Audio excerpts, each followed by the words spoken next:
Hey everyone, so if you're new here you might not know this, but if you've been around a while, you might remember that probably a year, 18 months ago, something like that, I made a couple of videos about a book by Michael and Debbie Pearl called To Train Up a Child.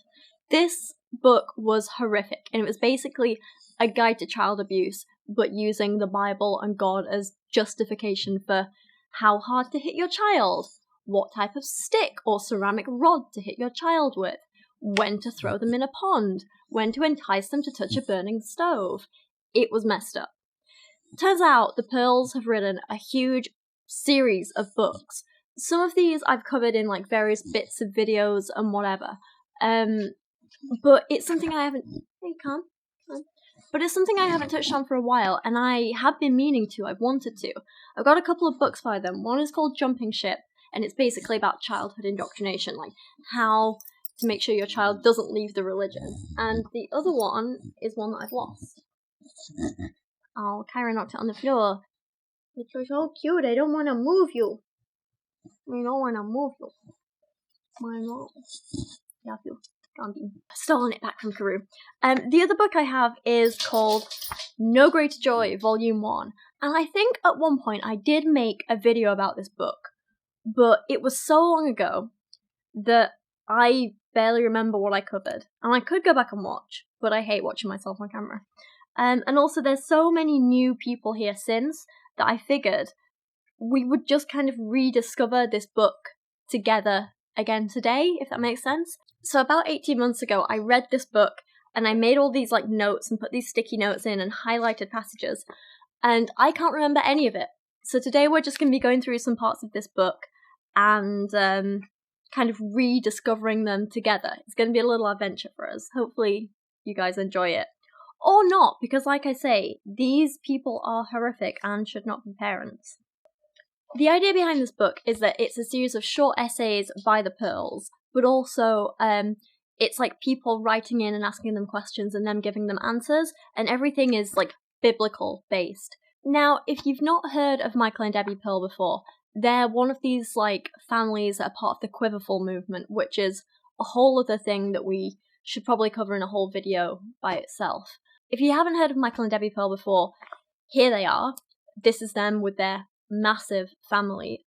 They run a ministry that they call No Greater Joy. They've done a few other different things. Now Michael is currently back with this like thing called The Door, where he talks about really weird stuff, and I'm starting to think he's maybe losing it a bit because of clips like this. Here I am, Mike Pearl at The Door, and we're going to be talking about a subject: UFOs identified at last. Now, these are not unidentified flying objects. These are flying objects, and I guarantee you there is such a thing. I know exactly what they are, and they are coming to the earth. And you may have seen one, and you may have seen something that's fake, but there are real UFOs in the Bible. The Bible speaks of flying, palleted, saucer-shaped ships with portholes all around the outside that flies at the speed of light, emits burning coals when it sits on the ground, has lightning emanating from it, electrical discharges, and they're piloted by strange multi-headed, multi-eyed, and multi-winged creatures that are a combination of humanoid and animal and bird features. The Bible speaks of Star Wars between extraterrestrial creatures that last for weeks. And the Bible describes a time when they will come to the earth and men will have heart attacks at seeing them come. That's all in your Bible. Now, just because you didn't know that doesn't mean it's not there. Yeah. They write a hell of a lot of like books and blogs and make videos on kind of raising a family biblically and stuff like that, and it's all very, very extreme. They have some very dangerous and damaging views. But instead of me just telling you this, I want to show you today, and we're going to be reading a few passages from No Greater Joy, Volume 1. The first question we're going to look at comes from a parent who asks, "My child is always asking why. What should I do?" Typical thing, right? This is what kids do when they're trying to learn about the world and explore. They ask why to everything. My nephew does it all the time. He is, like 5 now, and he's constantly like, why? Why are you doing this? Where do you live? What do you do? What about this? Why does this happen? Why? It's how kids discover the world. It's an amazing thing. And it's the most... I get it can probably be frustrating to parents at times when they're busy and they don't have time to answer the questions. But for me, a kid asking these questions is one of the most amazing things in the world. And answering them and helping them learn, I don't know, I think it's a great thing. The Pearls, on the other hand, say, when a child is told to do something he does not want to do, he will often ask why. In most cases, this question is not promoted by a spirit of cooperative inquiry, but by a spirit of rebellion. Or maybe the kid just wants to try and learn and understand the world. Whatever. The question is thrown at the parent as a challenge to his or her authority, wisdom, and motive. The child's question is actually a statement of defiance. Or maybe the kid looks up to you and wants to learn and is asking you about the world because they trust and respect you. It's your job as a parent to teach them. Wise parents will know that the character of the child is better served if the question is left unanswered. The child should be led to trust the wisdom and good intentions of his parents. The issue is not a deficit of information, but a deficit of submission. Submission is a trend you will see throughout this. The child who is perfectly compliant in spirit doesn't need explanations. And that kind of summarizes everything that the Pearls are about. The child who is perfectly compliant in spirit does not need explanations. Keep them in the dark, but keep them obedient.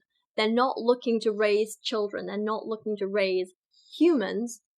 They don't even want, like, a pet that they can just, like, tell what to do and, like, you know, have obedience. Kyra has more freedom and independence and ability to make up her own mind than the Pearls like their kids have. Yeah, they don't want to raise humans. What they want are little mini robots that will do whatever they say without question, just immediately. And it's kind of disgusting, isn't it? You have more independence than that, don't you? Yeah. That's because you're the boss of this house, though, aren't you? Yeah, you're in charge, aren't you, little lady? You're in charge. The next question I want to look at covers disobedient children. A person asks, my 2-year-old will not stay in bed when I put him down. It seems like I am whipping him too much. No matter how many times I whip him, he still gets up. Another parent comments, my little girl will not stay out of the refrigerator. Every time I turn my back, she is opening the door. I spank her, but it seems to do no good. So the Pearls are very into hitting their children. They think that's the only way to instill any kind of obedience or respect. Which is disgusting. So here we have two parents who are concerned that hitting isn't working. I wonder why. But the Pearls say, look, it's not the fact that you're hitting them too much and that they no longer have respect for you. That's not the problem. The problem is you're not hitting them hard enough. Beat that child. I wish I was exaggerating. It is sometimes true that mother's spankings are not at all painful. If your spankings are too light to gain his respect, an increase in the intensity might be more persuasive. If the child deemed the pain to be worse than the gratification, he would grudgingly stop. Our goal is much deeper than just keeping the door shut or the refrigerator. We want to train our child to control their passions. When the child is possessed of the strength of passion, he cannot reason and remember the severe consequences. Then apparently they talk about kids consuming passion to be gratified in lusts. So they talk about, obviously, like, beating kids, use a switch every time they do something wrong, like getting out of bed. Apparently, when it is never a pleasurable experience to get out of bed, his own self-love will cause him to stay in bed.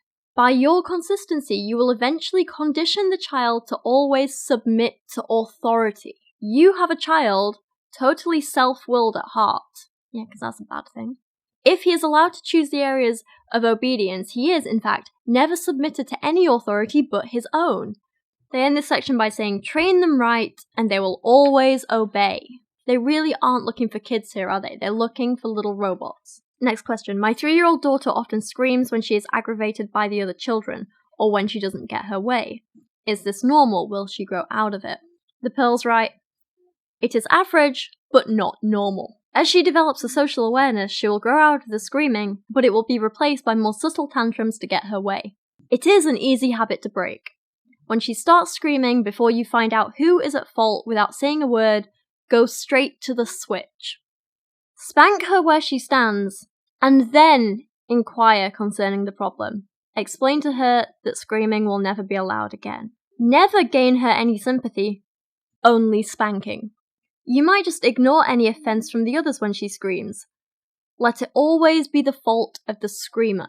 Never threaten, and never show mercy. One squeak of a scream gets a switching.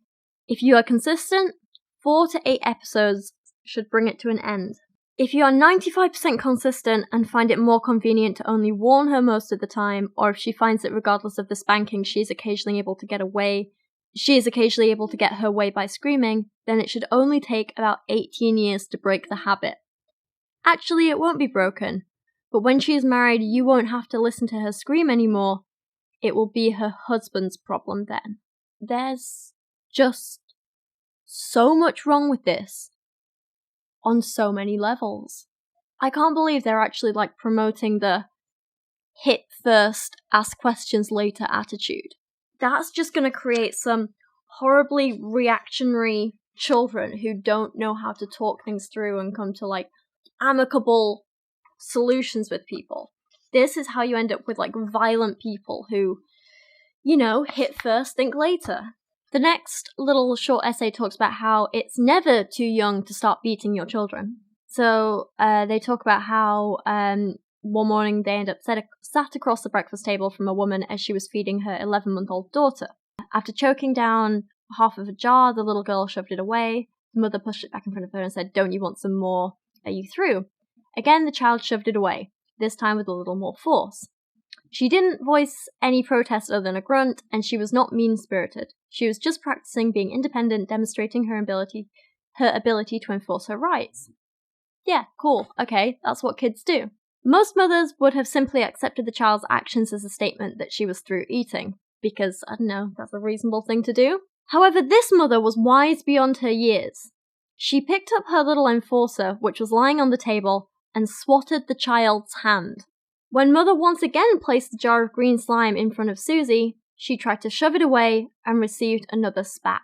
The little girl did not cry, but she got the message that she is not in control.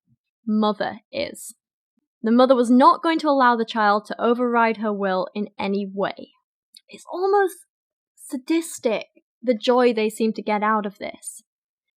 It's like the power and control they want over children is a little bit disturbing to me.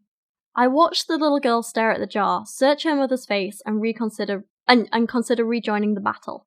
She would start to reach for the jar, and then jerk her hand back as if she had been switched. I loved it. It was beautiful.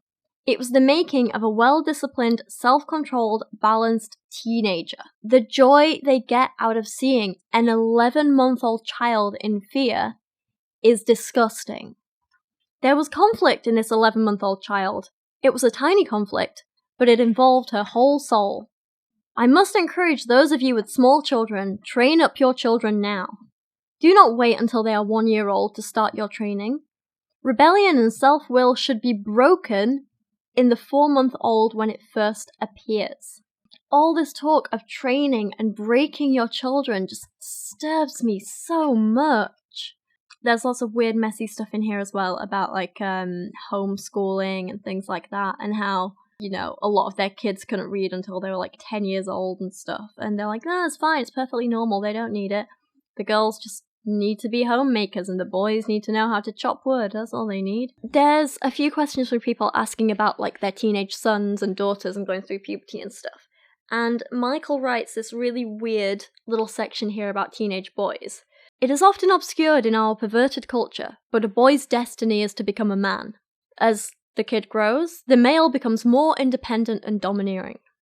Keep in mind that the boys are growing into a role of leadership. Leadership in the male population is not just an office they inherit upon marriage or at some manhood graduation ceremony.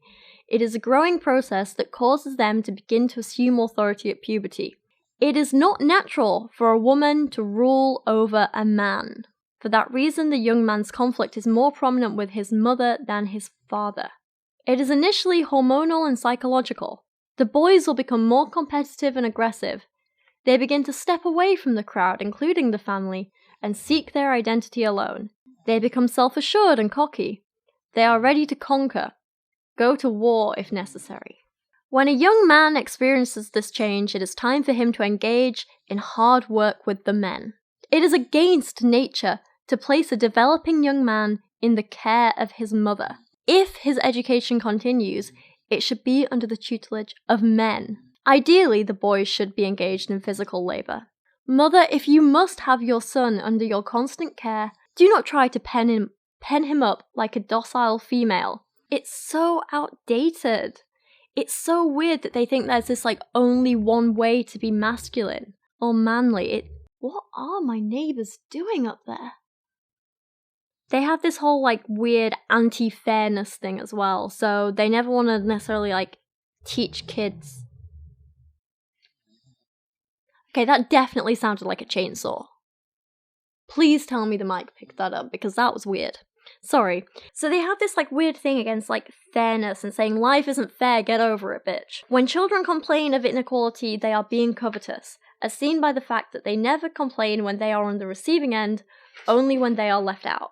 If the parents give in to this complaining, they are rewarding their child's lust.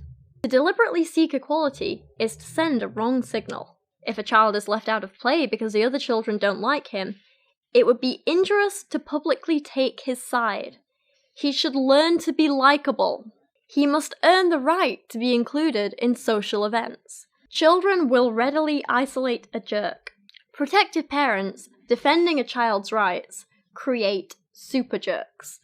Their poor children must have felt so isolated and hurt and alone growing up.